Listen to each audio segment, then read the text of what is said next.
What is the difference between healthy and unhealthy manifestation? Hey guys, hope you're well. And in this video, I'm going to be talking about a very controversial topic.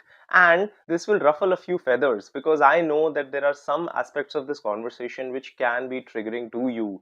But the reason why this conversation is so important to have is because I have been where you are.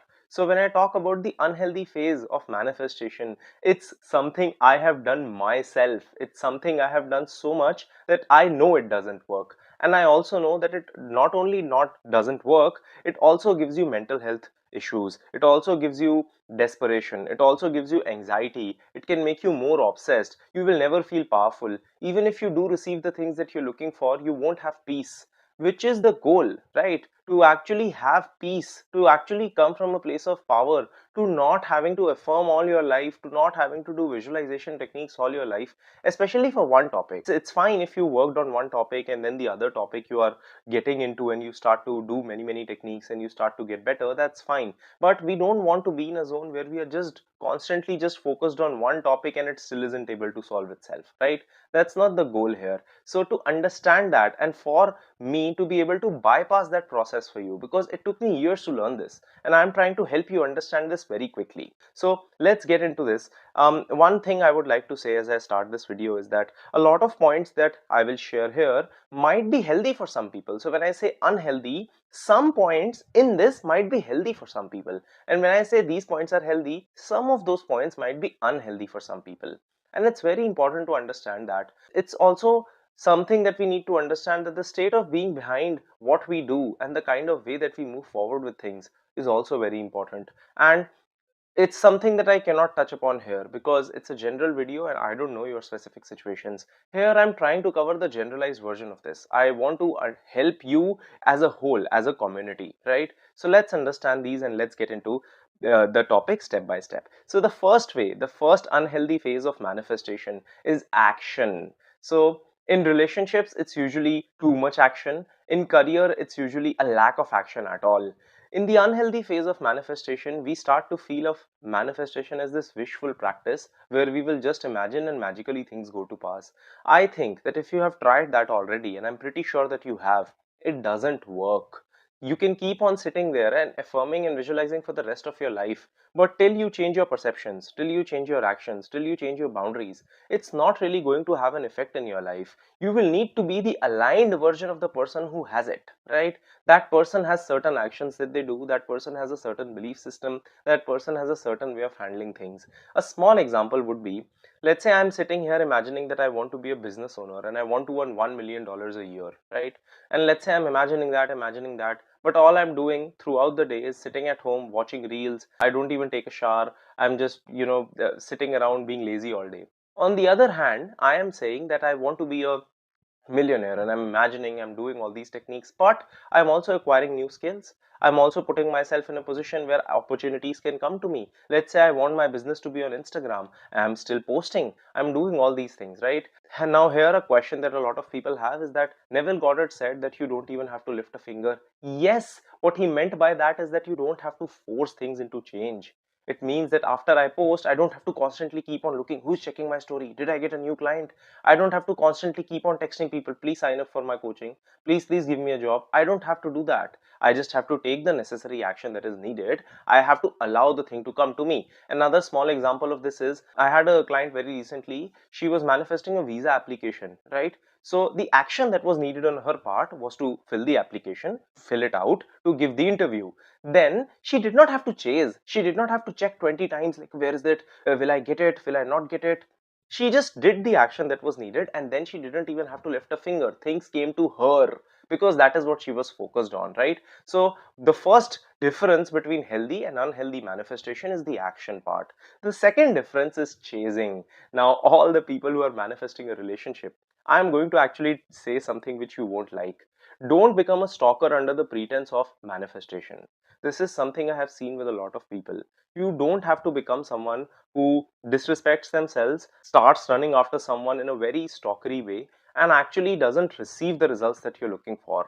Let me tell you what happens. because we feel that we have this end result in our mind, right? We have this end result that I want to get this thing, and I, let's say it's a relationship with a specific person, and I'm imagining that, I'm visualizing that, I'm doing all these things. But then I text them 5 times a day, then I text them 6 times a day. I know each and everything that they are doing at any given point of time. I'm talking to their friends, asking them where they are. I show up outside of their door. All of these things are things a stalker would do, a fan would do. You are not that person. If you are wanting to manifest a relationship, or if you're wanting to go in that direction, a healthy way to move forward with this is to actually focus on the techniques, then focus on you, focus on building your life, focus on becoming magnetic, focus on being a person to whom these things can come automatically, focus on being the person they chase, not the one you chase. And when I say chase, I don't mean it in an unhealthy way. I mean it in a cute pursuey way, that why wouldn't they want to come to me, why wouldn't they want to chase me? That is what your intention should be. That's the healthy way of manifestation. Don't keep on doing anything and calling it manifestation. That's not what it is. It's just that a lot of times, and this was also the debacle with the whole twin flame thing. I because I have seen a lot of people talk about it. It's that stalkerish behavior, chasing behavior.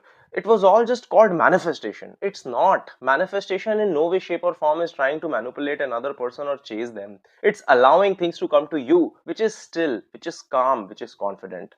The next thing, which is an unhealthy practice, which a lot of people can get into while manifesting, is toxic positivity. This means this idea that you need to be positive all the time. So, first of all, you're a human being, right? You're born with a certain set of things. Just like you're a human being, you have two eyes, one nose, 2 ears, one mouth, right? These are things that you have access to. Now, what if I start telling you that, your mouth being there is the reason that you're not successful in life? And the next time you speak, it means that you're doing something wrong. Is that really going to work? Like, are you ever going to get sustainable results out of it? The answer is no. Similarly, you being a human being, you have access to a few set of emotions: anger, grief, rage, fear, doubt, love, harmony, joy, happiness. All of these things are emotions that you will feel at some point in your life, right? Manifestation is not about being toxically positive all the time. It's not about constantly being happy, constantly being happy. That's not what it is. It is about learning emotional regulation, so that you don't allow one emotion to guide your life consistently, so that you don't allow one emotion of fear to consistently guide your life. You can have any number of emotions that you want, as long as you learn how to deal with them. And dealing with those emotions is absolutely very, very important, because if we don't deal with that emotion, we are not really going to actually receive the proper result. And also, I'm going to the next point soon, I will explain this there, we will also keep on increasing that resistance. So you don't have to be positive all the time. That is the unhealthy way of manifestation. The healthy way of manifestation is understanding that you as a human being have access to a few set of emotions, which you feeling them is not really going to actually decrease your ability to receive or not receive what you want. The next one is how you deal with resistance, because the way to deal with resistance can actually be unhealthy or healthy. So let's understand the unhealthy way of dealing with resistance. Now, a lot of people ask me, what is resistance? Resistance means anything that tells you that you cannot get what you want. It can be a negative circumstance, it can be a negative feeling, it can be a doubt, it can be emotions, it can be anything, right? So let's say I get a doubt that, I won't get what I want.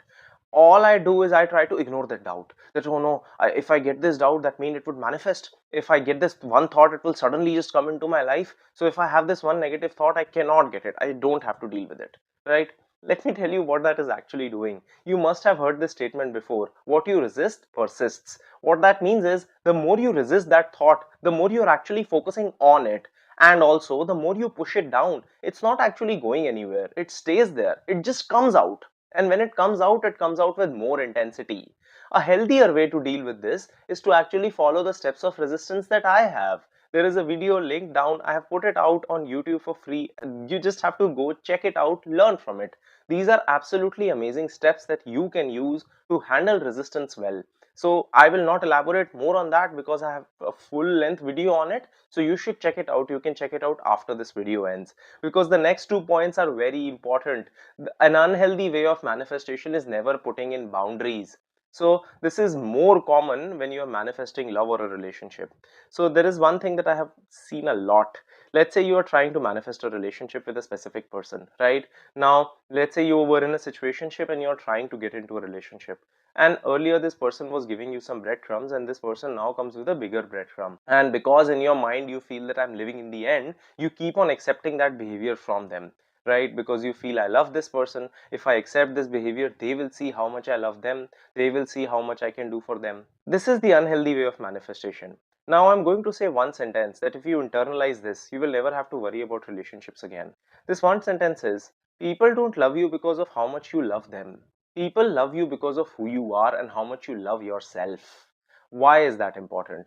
First of all, the way that you love yourself is the way that you can love another person. If you treat yourself with respect, with dignity, with confidence, with embrace, with courage, with compassion, that is the only way that you can ever treat another person in love that way, right? Because self love is the way through which you will love outside. So for your relationships to flourish, you first will need to have a good relationship with yourself. But the second place is, when you are actually giving this much to another person, when you are settling, when you are self-sacrificing, when you are not putting in boundaries under the pretense of manifestation, you are not teaching them how much you love them. You are teaching them how less you love yourself. And instead, what they are learning is not how much they should love you because you love them. What they are learning is it's completely fine to treat you this way because you yourself treat you that way. So they are not actually learning how to love you, they are learning how to not love you, because that is the same treatment that you give yourself.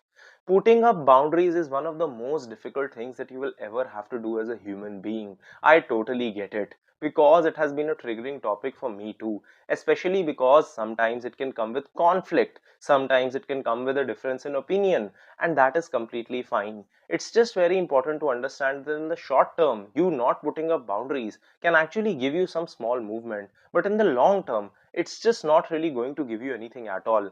I'm going to go slightly off topic here because I was recently talking to one of my clients, and she used to work with me 1 year back, and she reached out today and she gave me a kind of a confession.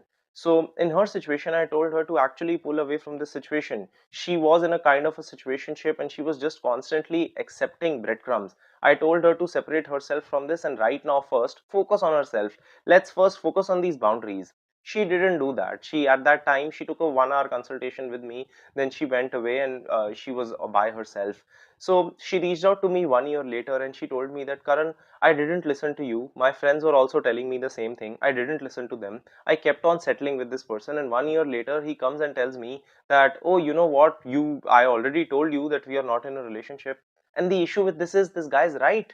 He was very clear that he's not really offering her a commitment. Now in her mind, let's say what has happened till now, she has developed so much resentment against this person, right, that you cannot even understand. She has settled. She feels guilty because she knows that all this time she should have created boundaries, but she didn't. She's now blaming everyone around her. She's blaming God, she's blaming this person, she's blaming her family, she's blaming manifestation, she's blaming that none of this works, and she's unable to understand that I'm doing all this. It's just very important to understand that not putting up boundaries is not actually healthy at all, and a healthier way of manifestation is to focus on creating boundaries when needed. The last unhealthy thing that we can do, and this is slightly debatable because for a lot of people it can be healthy as long as it comes from a healthy place, is to keep on constantly shifting techniques. Now I will tell you where it can be healthy and where it usually is unhealthy. So if you are just someone who loves to do multiple techniques, definitely do it. That's not unhealthy for you. But if you are someone who after every 2 days feels that I will find a new magic technique that will suddenly get me what I want, then that's actually a quite an unhealthy way to proceed with the concept of manifestation. Because one thing, it's not really going to happen, but on the second area, all you are doing is you are constantly showing distrust, a feeling of fear towards the universe, subconscious, whatever it is. Because the purpose of techniques is not to get you what you want. The purpose of techniques is to change you. The purpose of techniques is to actually create a different perspective for you. The purpose of techniques is to internalize these new beliefs for you, so that when you go into your life, when you have perceptions, when you have thoughts, you are able to carry these thoughts forward. A small example of this is, let's say I'm doing a technique that I'm in a loving and healthy relationship, right? Now I don't have to just keep on doing the technique for the sake of it. How is that technique changing me? How is that affirmation changing me? Tomorrow, when I wake up and I have a circumstance in front of me, am I thinking of countering this circumstance from the perspective of a person who would genuinely believe that they are in a healthy relationship? Am I conducting myself that way? Am I handling my resistance that way? Those are the things that are more important. That is the majority focus, and that is what you should focus on. So, the purpose of techniques is to change you, which is the healthy way of manifestation. The purpose of techniques is, if you just feel that they will magically get me something, that's not really going to happen. That is a very unhealthy way to proceed with manifestation. So I hope that you guys are able to learn something from this. This was a detailed video, a long video, and I really hope that you are able to understand these concepts, and I will see you guys in the next one. Thanks for watching. Subscribe and share if you like the video. The link for my one-on-one coaching, my self-help courses, and my free newsletter are in the description box below.